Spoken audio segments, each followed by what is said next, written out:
अस्सलाम वालेकुम guys, welcome to bike में पीके। सो गाइस, आज की जो हमारी कंपैरिजन वीडियो है उसके अंदर मैं कंपैरिजन करने जा रहा हूँ Suzuki GR 150 versus Honda CB 150F। इन दोनों बाइक्स का मैं आज सबके लिए कंपैरिजन लाया हूँ, जिसके अंदर इन दोनों बाइक्स की क्या क्या स्पेसिफिकेशंस हैं आपको वो बताऊँगा। इन दोनों बाइक्स के अंदर क्या क्या फीचर्स हैं, किस बाइक के फीचर ज़्यादा अच्छे हैं, किस बाइक के फीचर दूसरे के मुकाबले में कम अच्छे हैं, और उसके अलावा स्पेसिफिकेशन, फीचर्स, प्राइस, इन दोनों बाइक्स की लेटेस्ट प्राइस क्या चल रही हैं उसके बारे में बात करेंगे। और एंड में बात करेंगे कि आपको इन दोनों में से कौन सा बाइक चूज़ करना चाहिए। सो गाइस, बिना टाइम वेस्ट के अपनी बाइक की वीडियो को स्टार्ट कर लेते हैं। सो गाइस, सबसे पहले GR की बात कर लेते हैं। तो GR का जो मीटर है इसके अंदर आपको RPM, speedometer, fuel gauge, trip meter और गेन इंडिकेटर तमाम फीचर्स मिल जाएंगे। अगर असेंबलीज की तरफ आ जाए तो राइट साइड के ऊपर बाइक के अंदर हेडलाइट ऑन ऑफ और सेल्फ स्टार्ट अवेलेबल है। लेफ्ट साइड के ऊपर headlight high low, indicators left right, horn, उसके अलावा डिपर और चौक, ये इसके अंदर आपको अवेलेबल मिलेंगे। इसके बाद आते हैं होंडा की तरफ। तो होंडा का जो मीटर है उसके अंदर भी तमाम फीचर्स अवेलेबल हैं। Speedometer, RPM meter, fuel gauge, gear indicator, ये तमाम चीज़ें इसके अंदर भी अवेलेबल है।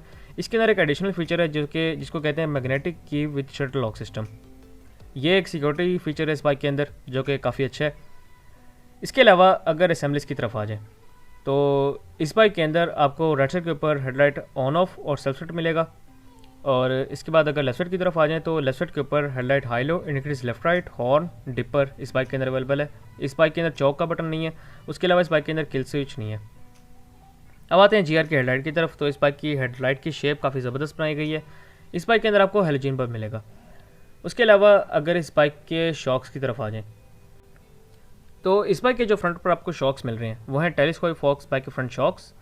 और बाइक का जो फ्रंट मडगार्ड है वो हार्ड प्लास्टिक का है। और अगर बाइक के फ्रंट टायर की बात की जाए तो इस बाइक का फ्रंट टायर 2.75/18 का फ्रंट टायर है। 18 इंच के बाइक के अंदर आपको अलॉयमेंट्स मिलेंगे और फ्रंट पर इस बाइक के अंदर dual piston disc brake available है, जिसकी स्टॉकिंग पावर बहुत अच्छी है। अब आते हैं होंडा की तरफ। तो होंडा की जो हेडलाइट है इसकी शेप ज़्यादा अच्छी है GR से। और इसके अलावा इसके अंदर आपको DRLs भी मिल रही हैं। अगर इस बाइक के इंडिकेटर्स की बात कीजिए तो इंडिकेटर्स आप देख सकते हैं इसके CD70 वाले इस बाइक के अंदर इंडिकेटर्स लगाए गए हैं, जो कि इसकी लुक के साथ इतने मैच नहीं कर रहे। कुछ अच्छे इंडिकेटर्स होने चाहिए थे इसके अंदर। बाकी अगर इस बाइक के फ्रंट शॉक्स की बात की जाए तो इस बाइक के फ्रंट शॉक्स भी टेलीस्कोपिक फॉक्स बाइक के फ्रंट शॉक्स हैं। अगर इस बाइक के फ्रंट टायर की बात की जाए तो इस बाइक का फ्रंट टायर 80/100 का फ्रंट टायर है। 18 इंच के बाइक के अंदर आपको अलॉयमेंट्स मिलेंगे। और इस बाइक के अंदर फ्रंट पर डुअल पिस्टन डिस्क ब्रेक है। स्टॉकिंग पावर इस बाइक की भी बहुत अच्छी है। अब आते हैं GR के टैंक की तरफ। तो सुजुकी GR 150 का जो टैंक है वो 12.5 लीटर्स का टैंक है। और उसके अलावा शेप आप देख सकते हैं, काफ़ी खूबसूरत शेप बनाई है इसके टैंक की। इसके ग्राफिक्स भी अच्छे हैं। अगर इस बाइक के पेट्रोल एवरेज की बात की जाए तो इस बाइक की आपको पेट्रोल एवरेज मिलेगी 40 to 45 किलोमीटर पर लीटर इस बाइक की आपको पेट्रोल एवरेज मिलेगी। अगर आप बहुत ही स्लो चलाएं और उसके अलावा बाइक को मेंटेन रखें तो आपको 50 तक भी एवरेज मिल सकती है। सीट इस बाइक की कंफर्टेबल बनाई गई है। इसके बाद आते हैं होंडा की तरफ। तो होंडा की आप टैंक की शेप देख सकते हैं, काफ़ी आउट क्लास शेप इस बाइक की बनाई गई है। उसके अलावा इसके अंदर आपको साइड स्कोप्स भी मिल रहे हैं। अगर इस बाइक के टैंक की कैपेसिटी की बात की जाए तो 13 लीटर्स इस बाइक की टैंक कैपेसिटी है। और इस बाइक की जो आपको पेट्रोल एवरेज मिल रही है वो है 40 to 45 किलोमीटर पर लीटर। और उसके अलावा इसके अंदर भी आप 50+ अचीव कर सकते हैं। फिर वही मैं बात करूँगा कि स्पीड आपको मेंटेन रखनी पड़ेगी 40 to 60 के दरमियान, और बाइक की मेंटेनेंस अच्छी होनी चाहिए। इसकी अगर सीट की बात की जाए तो होंडा का ये पहला बाइक है जिसकी सीट मुझे पर्सनली बहुत पसंद है। इस बाइक की सीट बहुत कंफर्टेबल बनाई गई है। इसके अलावा अब आते हैं इंजन की तरफ। तो सुजुकी GR 150 का जो इंजन है वो 4 stroke single cylinder overhead camshaft engine है। इसके अलावा इसके अंदर बैलेंसर शाफ्ट का कुछ कह नहीं सकते, क्योंकि बैलेंसर शाफ्ट के बारे में कुछ खास इन्फॉर्मेशन इन्होंने नहीं दी हुई। और उसके अलावा अगर इस बाइक की बोर एंड स्ट्रोक की बात की जाए तो 57 mm बाइक का बोर है, 58.6 mm इस बाइक का स्ट्रोक है। इस बाइक के अंदर जो आपको हॉर्स पावर मिल रही है वो है 10.5 हॉर्स पावर। और 11 न्यूटन मीटर टॉर्क है इस बाइक की 11.5। इस बाइक के अंदर जो आपको कार्बोरेटर मिल रहा है वो है सिंपल कार्बोरेटर। और अगर इस बाइक के ट्रांसमिशन की बात की जाए तो इस बाइक के अंदर आपको 5 गियर ट्रांसमिशन मिल जाएगी। पहला गियर आगे, बाकी 4 गियर पीछे की तरफ। इस बाइक के अंदर आपको रिटर्न शिफ्ट मिलेगा। स्पीड एंड पिकअप की अगर बात कर ली जाए तो बाइक की पिकअप अच्छी बनाई गई है। और अगर स्पीड की बात की जाए तो ये बाइक 110 से 120 के दरमियान चला जाता है। अब आते हैं होंडा की तरफ। तो होंडा CB 150F को जो है ये 4 stroke single cylinder overhead camshaft with balancer shaft है। इसके अंदर बैलेंसर शाफ्ट इंस्टॉल्ड है तो बाइक वाइब्रेशंस काफ़ी हद तक कम प्रोड्यूस करता है। उसके अलावा अगर डिस्प्लेसमेंट की बात कर ली जाए तो 124.1 क्यूबिक सेंटीमीटर की डिस्प्लेसमेंट है। इस बाइक का जो बोर है वो 56.5 mm है। बाइक का जो आपको स्ट्रोक मिल रहा है वो है 49.5 mm। बाइक की जो कंप्रेशन रेशो है वो है 9.0:1। इसके अलावा अगर ट्रांसमिशन की बात कर ली जाए तो इस बाइक के अंदर आपको 5 गियर ट्रांसमिशन मिल रही है, पहला गियर आगे, बाकी 4 गियर पीछे की तरफ। इस बाइक के अंदर भी आपको रिटर्न शिफ्ट मिलेगा। और इस बाइक के अंदर अगर स्टार्टर सिस्टम की बात की जाए तो इस बाइक के अंदर सेल्फ स्टार्ट और किक स्टार्ट दोनों अवेलेबल हैं, और जीआर के अंदर भी सेल्फ स्टार्ट और किक स्टार्ट दोनों अवेलेबल हैं। अगर इसके कार्बोरेटर की बात की जाए तो इस बाइक के अंदर भी आपको सिंपल कार्बोरेटर मिल रहा है।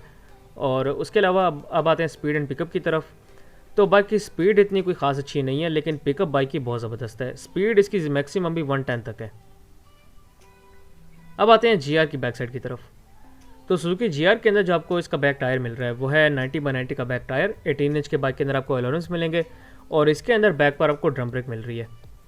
उसके अलावा अगर बाइक के बैक शॉक्स की बात की जाए तो इस बाइक के जो बैक शॉक्स हैं वो स्विंग आर्म 5 स्टेप एडजस्टेबल इस बाइक के शॉक्स आपको मिल रहे हैं बैक पर। और उसके अलावा इस बाइक के आप सिलेंसर देख सकते हैं। इसका सिलेंसर की शेप थोड़ी सी अजीब सी बनाई है। ब्लैक पाउडर कोटेड इसका सिलेंसर है। और साउंड की अगर बात की जाए तो साइलेंट साउंड इसका बनाया गया है। उसके अलावा अगर इसके फुटरेस्ट की बात की जाए तो इस बाइक के अंदर आपको रिट्रैक्टेबल फुटरेस्ट मिलेंगे। और उसके बाद मैं आपको इसका चेन कवर दिखाता हूँ। तो इस बाइक का चेन कवर आप इसकी डिज़ाइन देख सकते हैं, काफ़ी खूबसूरत डिज़ाइन बनाया गया है और क्वालिटी भी बहुत ज़बरदस्त है। अब आते हैं होंडा की तरफ। तो होंडा के अंदर जो आपको बैक पर शॉक्स मिल रहे हैं वो भी 5 स्टेप एडजस्टेबल शॉक्स हैं, स्विंग आर्म। उसके अलावा अगर इसके बैक टायर की बात की जाए तो इस बाइक का बैक टायर भी 90/90 का बैक टायर है। इस बाइक के अंदर आपको 18 इंच के एलोरेंस मिलेंगे, और इस बाइक के अंदर भी बैक पर ड्रम ब्रेक आपको मिलेगी। और उसके अलावा अगर इस बाइक के सिलेंसर की तरफ आ जाएँ तो इस बाइक का मैं आपको सिलेंसर दिखाता हूँ। अब तो इस बाइक का जो सिलेंसर है वो ब्लैक पाउडर कोटेड सिलेंसर है जिसके ऊपर क्रोम पिट इंस्टॉल्ड है। और इसके साउंड की बात की जाए तो इसका साउंड साइलेंट नहीं है। इसके बाद अब आते हैं जीआर की बैकलाइट की तरफ। तो जीआर की आप बैकलाइट देख सकते हैं, काफ़ी अच्छी बैकलाइट बनाई गई है। और इस बाइक के अंदर सिंगल बल्ब है। इस बाइक के अंदर जो बैक पम्प कार्ड है वो हार्ड प्लास्टिक है। अब अगर होंडा की बात की जाए तो होंडा के अंदर आपको ग्रैब ग्रिल देख सकते हैं, काफ़ी बड़ी सारी इन्होंने ग्रैब ग्रिल दी है आपको। जो इसकी बैक लाइट है वो डीलक्स की तरह की बनाई गई है, सिंगल बल्ब है इसके अंदर, और इसका जो मडगार्ड है वो भी हार्ड प्लास्टिक है। अब आते हैं जीआर के ऊपर। तो जीआर के अंदर मैं सबसे पहले इस बाइक के कंफर्ट लेवल की बात करना चाहूँगा। सुजुकी जीआर 150 का जो कंफर्ट लेवल है इसको मैं 8 आउट ऑफ 10 नंबर दूंगा, क्योंकि इस बाइक के अंदर आपको इंजन तो स्मूथ मिल रहा है, लेकिन इतना स्मूथ नहीं है जितना आपको इंजन होंडा के अंदर स्मूथ मिल रहा है। उसके अलावा अगर इस बाइक के शॉक्स की बात की जाए तो शॉक्स बाइक के अंदर दोनों तरफ से अच्छे हैं, फ्रंट पर भी अच्छे हैं, बैक पर भी शॉक्स अच्छे बनाए गए हैं। तो आपको कंफर्ट में इतना मसला नहीं होता। अगर आप इसको लॉन्ग पे भी लेकर जाना चाहें तो लॉन्ग पे भी आप इस बाइक को लेकर जा सकते हैं। इसके अलावा पेंट एंड बिल्ड क्वालिटी की बात कर लेते हैं। तो पेंट क्वालिटी और बिल्ड क्वालिटी दोनों बहुत ज़बरदस्त हैं इसके अंदर। टायर्स एंड ब्रेक्स की बात की जाए तो टायर्स भी अच्छे लगाए गए हैं इसके अंदर। फ्रंट टायर का मुझे थोड़ा सा इशू लग रहा है, क्योंकि इसकी सिंपल सी इसकी ग्रिप है, तो डिस्क ब्रेक के हिसाब से इस तरह की ग्रिप नहीं होनी चाहिए। अगर डिस्क ब्रेक वाला बाइक है तो फ्रंट पर टायर इनको और ज़्यादा अच्छा देना चाहिए था। उसके अलावा रोड ग्रिप की बात की जाए तो बाइक की रोड ग्रिप अच्छी बनाई गई है। बाइक की गियर बॉक्स भी स्मूथ है, तमाम गियर्स आराम से लग भी जाते हैं और आराम से निकल भी जाते हैं। सीटिंग पोस्चर की बात की जाए तो इसका सीटिंग पोस्चर भी अच्छा बनाया गया है। आपको थकान फील नहीं होती लॉन्ग के ऊपर, या अगर आप ज़्यादा सफ़र कर लें तो ये थकान नहीं देता इतना। अगर पार्ट्स अवेलेबिलिटी की बात की जाए तो पार्ट्स इस बाइक के अवेलेबल होते हैं। कभी कभी थोड़ा सा इशू बन जाता है कि पार्ट्स फ़ौरन अवेलेबल नहीं होते, तो कुछ टाइम बाद आपको मिल जाते हैं इसके पार्ट्स अवेलेबिलिटी का इतना ज़्यादा इशू नहीं है। मैकेनिक्स की बात की जाए तो सुजुकी के अपने सर्टिफाइड मैकेनिक्स अवेलेबल हैं। इसके मैकेनिक्स का भी इशू नहीं है, काफ़ी अच्छा काम कर लेते हैं वो।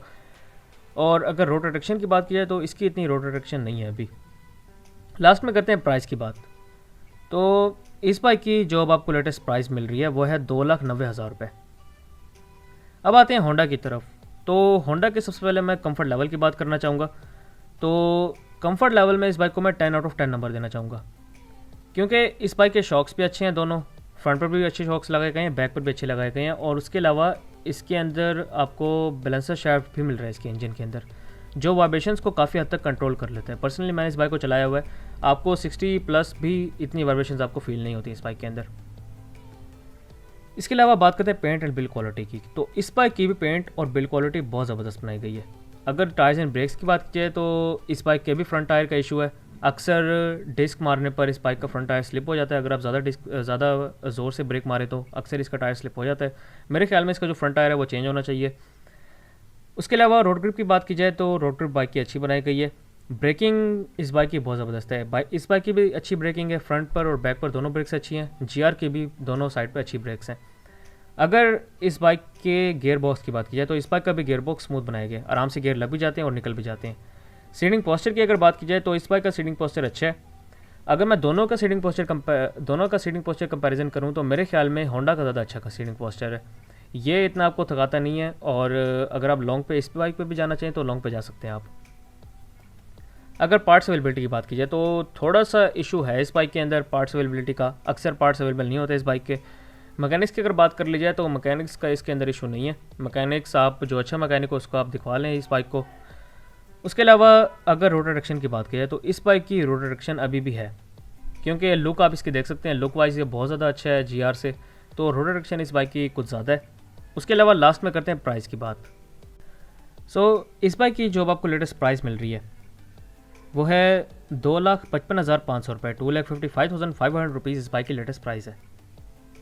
अब लास्ट में बात करते हैं कि आपको इन दोनों में से कौन सा बाइक चूज़ करना चाहिए। प्राइस डिफरेंस आपने देख लिया, 2,90,000 रुपये वर्सेस 2,55,500 रुपये, तो प्राइस डिफरेंस तो बहुत है। अब आते हैं क्वालिटी डिफरेंस की तरफ। तो क्वालिटी डिफरेंस कुछ खास नहीं है। जितनी क्वालिटी अच्छी होंडा की है उतनी ही बेहतर क्वालिटी जीआर की भी है।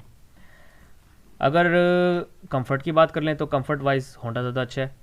उसके अलावा अगर इस बाइक की रोड ग्रिप की बात कर लें तो रोड ग्रिप आलमोस्ट दोनों बाइक्स ही सेम है। इसके बाद आते हैं स्पीड की तरफ। तो स्पीड वाइज मैं कहूँगा कि पिकअप होंडा की ज़्यादा अच्छी है, लेकिन टॉप स्पीड सुजुकी जीआर की ज़्यादा अच्छी है। इसके बाद ओवरऑल लुक की बात कर लेते हैं। तो ओवरऑल लुक होंडा CB150F की ज़्यादा अच्छी है। डेली यूज़ के लिए आप दोनों में से कौन सा बाइक ज़्यादा बेहतर है, दोनों में से कौन सा बाइक डेली यूज़ के लिए, तो शेप वाइज मेरे ख्याल में जीआर ज़्यादा बेहतर है, लेकिन होंडा भी कुछ कम नहीं है। होंडा भी आप इस पे ज़्यादा बंदे नहीं बिठा सकते, मतलब 3 तक आप नहीं बिठा सकते, लेकिन फिर भी 2 बंदों के लिए ये बहुत कंफर्टेबल है।